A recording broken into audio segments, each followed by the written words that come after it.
Hi guys, gals, and non-binary pals, and welcome back to another video. In this video, I decided to draw my followers on Twitter's PFPs. If you want to possibly be in another video like this, make sure to follow my Twitter. Also, so far, 100% of my viewers are subscribed. So if you're not subscribed yet, don't be that one person. And on with the video. So I used a random number generator to figure out which one of my followers' PFPs I'd be drawing. And in the end, I did 2 PFPs in total. And the first person I got, I didn't put their actual @ in. I accidentally cropped it out. But it's, okay. But it's spelled quirky. Also, there's stuck emojis. Honestly, stellar name. So the PFP itself is a person wearing a crown, holding a game controller in front of like a pretty basic grassy cloud sun background. Nothing too fancy going on here. I want to do this in my style, obviously, and also that meant I had to move some things around a lot of the time. So for this drawing, I want to cut off the body with the circle, which meant it would be much more, large in the PFP, and also I'd have to move around some of the limbs and like where the controller is and all that so that it would work out. And because in the original PFP, the body is cut off, there is no legs and stuff and anything below that. But I don't cut off people's legs, so I just moved it around so that didn't happen. That was probably the biggest change I made overall, besides just putting it into my style, was moving some things around. But besides that, I also changed up some of the colors.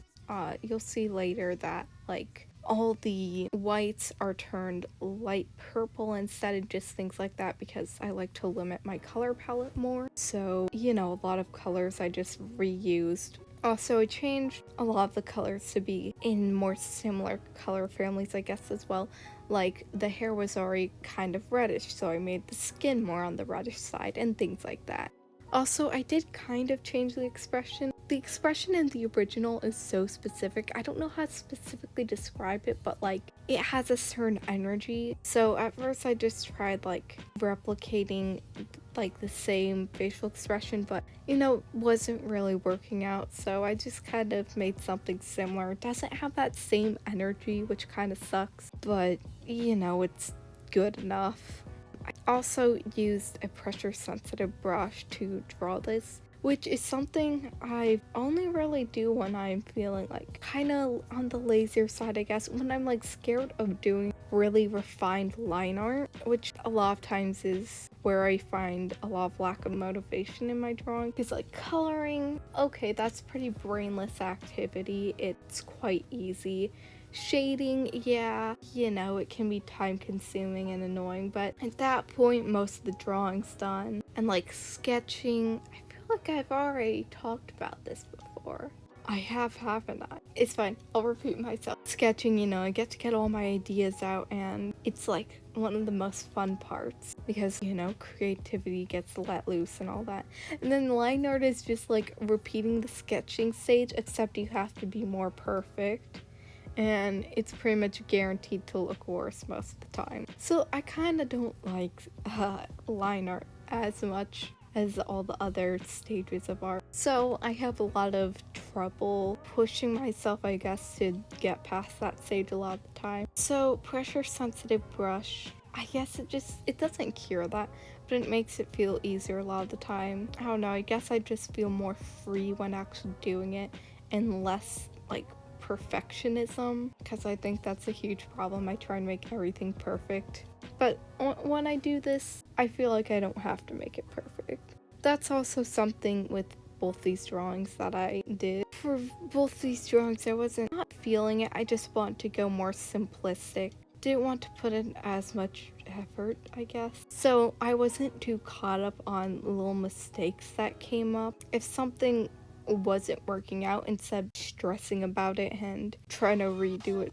7,000 times or whatever, I just moved on. And it felt a lot more fun because I wasn't pushing myself to make a masterpiece, or If I push myself to make a masterpiece, I'm just gonna disappoint myself every time, let's be real. But at first I wasn't even gonna like shade it or anything. I was like, we're gonna go real simple. And then when I was like later in the drawing and I wanted to shade it, I got to make the choice instead of feeling like I had so much to do at the start of the drawing. I don't know. It's just a mindset. When I think I have less to do, it makes it seem easier to do it, but I wanted the drawing to be more complete later in it, and it seemed like, you know, all I gotta do is shade it now. That's not that much work, so might as well just do it.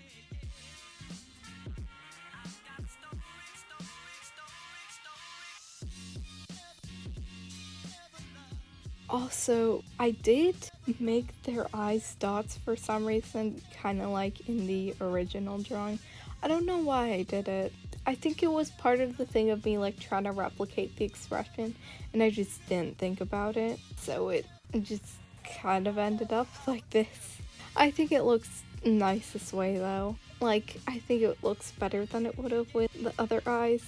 I just think it makes the expression look, I don't know, derpier, I guess. So for the background, I also changed a few things besides just making, like, you know, the grass more my style and the clouds more my style. I added a few more clouds, and instead of drawing like a, you know, cartoon sun, I just put an intense like yellow glow in the top right corner as the sun. And after I did that, I was like, I don't want to do rim lighting, you know? It felt like it was missing some, probably shading because I didn't shade at this point. So I added in a rim lighting, and I ran into a problem that happens with, like, I don't know, a lot of things, and it's like, in some areas, the rim lighting, like, when the layer was at, like, 100% opacity, it was full and all that. After I had blurred the rim lighting out, like, some areas looked fine, but others didn't. You know, it's a problem with, like, having one layer for, like, highlights or even shadows, and they're all the same color, but then, like, you do it on top of different colors. You know, color theory and stuff, colors show differently on, like, when next to different colors. So it's a sad fact of life of having to make sacrifices of the good parts to make a majority look better.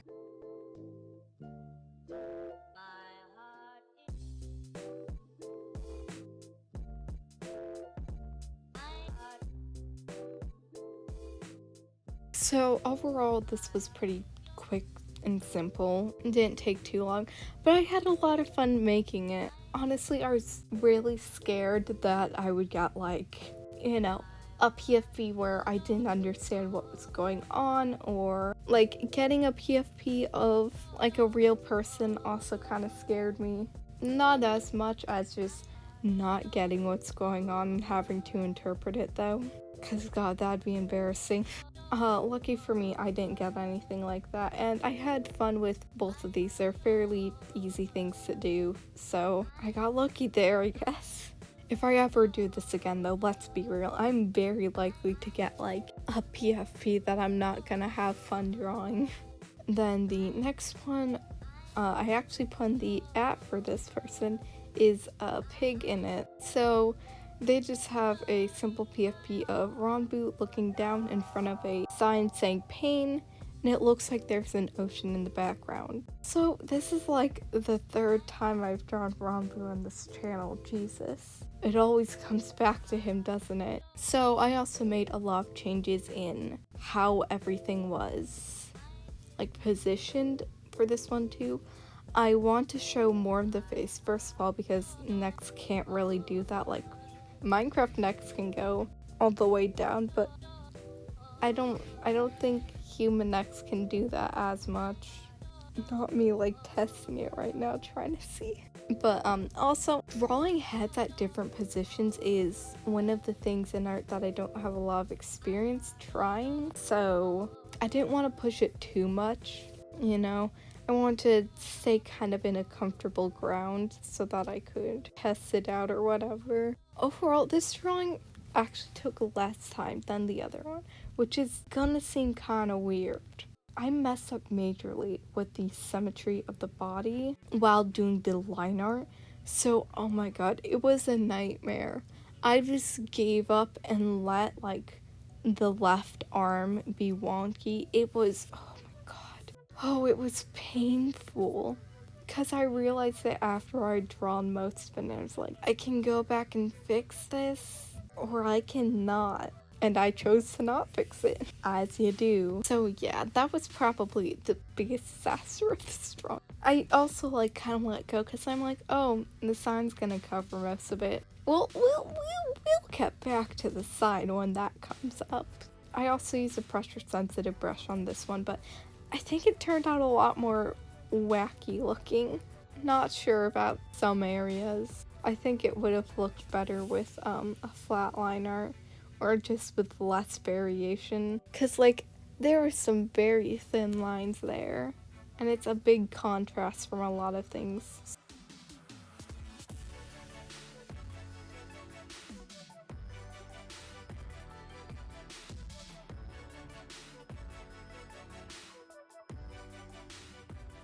I also put the hair way too up originally, so I moved that down to try and make angle more clear, you know, because it kind of just looked like long shaggy hair rather than someone looking down, and I think it still looks like that at the end. If I could go back and change it, I would have put like different shading underneath there to make it turn out better.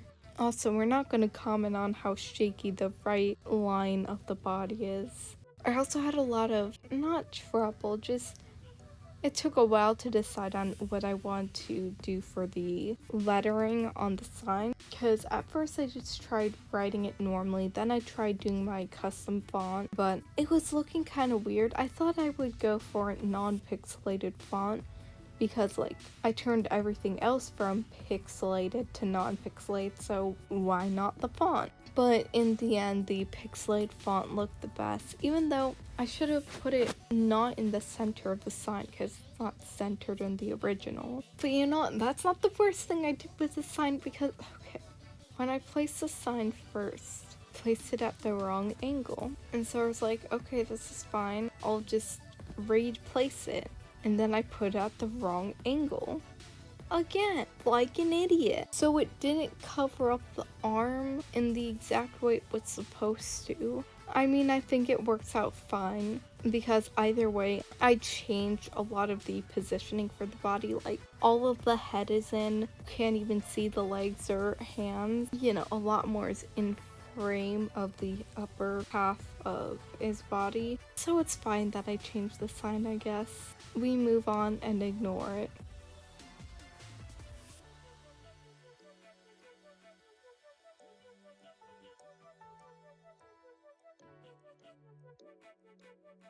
So this one I also shaded, but I didn't have a background for this one really. I was thinking about drawing the ocean, water, whatever, but you know, that sounded scary, so instead I just went for a kind of gradient background, since it has like a lighter blue and then darker blue. Looks like there's like ice underneath part of it or something, so it looks lighter, and I just did that with a gradient instead. You know, simple way to pull in the same colors. I also tried doing a wood texture. Like a lot of things I could say for both these drawings, if I'd put more effort in, probably could have made something better, but I tried doing something like quick. So yeah, it doesn't look the best, but you know, it gets the point across, I guess. Anyway, if you like this video, please give it a thumbs up. Also, please subscribe. As I mentioned earlier, don't ruin the 100% streak. There's only one video that isn't true for, so don't ruin it. And if you want to be featured in any other videos like this, if they happen again, all my social medias are in the description below, so follow those. And I'll see you all next week.